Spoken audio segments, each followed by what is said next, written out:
Tracker, and I'm going to be talking about a plugin I made called LiveConfig. So I was the first engineer at a company called Genpop Interactive. We made SLIMECORE together, which is a third-person MOBA in Unreal. You can see a little screenshot here. And yeah. So at the very beginning of all this, I made this tool using a plugin that connected game data to Google Sheets. If you've used Unreal, you know that lots of data is locked behind binary assets. It can be kind of cumbersome to work with. And I wanted to iterate quickly and be able to open things up to the team. So this was kind of just a quick way of connecting that. Over the next 5 years, we grew this a lot. So by 2025, we had lots and lots of properties. We made it scalable by proxying the data. Rich Skorsky set up our multi-environment setup, and Joe Finley changed the setup of the data to be more like console variable style, which was way better. And like if you look at the last slide, then you can see we had this whole struct of data, which is harder to know. It's hard to know ahead of time all 84 properties that your hero might have. So these were all the actual or some of the properties of our scanner hero. So it was a pretty mature tool. We knew what we liked about it. We never had to force people to use it, and it was good for a lot of reasons.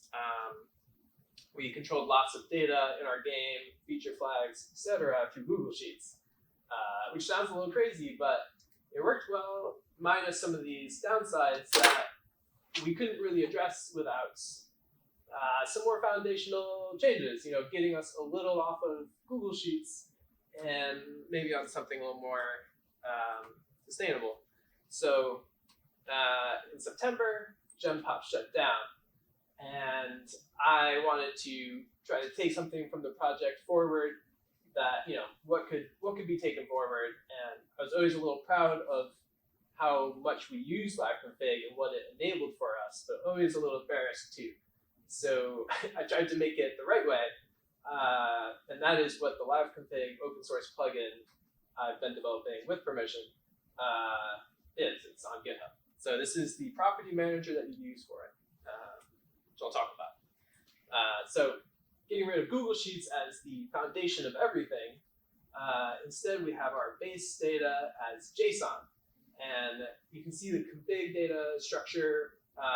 There's kind of a fancy file format for it, but every property in the LiveConfig is its own JSON file, which means you have this key store of config data that's backed by JSON. Because it's one file per property, you're not getting lots and lots of merge conflicts. And we also get metadata for each property. We're able to do things like,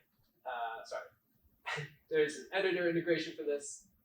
So we're no longer typing in properties with strings. We get this nice property picker drop down. And overall, it's very similar to gameplay tags. So you have this tag that's representing a property that's tied to a piece of data, a float, a bool, whatever you need. And like gameplay tags, you can find your properties in the reference viewer. So if I want to know where is scanner's railgun damage being applied, I know the LiveConfig property name. I can go find the references to that property in Blueprint, which is super useful if you've never happened to work with the scanner Blueprint before. You don't know where it is. We're also able to do things like deprecate properties, whereas previously, the way you would remove properties was terrible. If you deleted it from Google Sheets, it would be instantly gone from everyone's machines. So you had to make sure that it was not just not used in your local copy, but also not used in everyone else's local copy or in the trunk build or whatever. So you get a warning if you use it now. And so moving away from Google Sheets, we still want to be able to use Google Sheets just where it's good. And so with the LiveConfig plugin, we're able to sync our data to Google Sheets and generate this drop-down picker to do remote overrides if we want to Google Sheets for like a dev environment. And we can sync those to a remote build.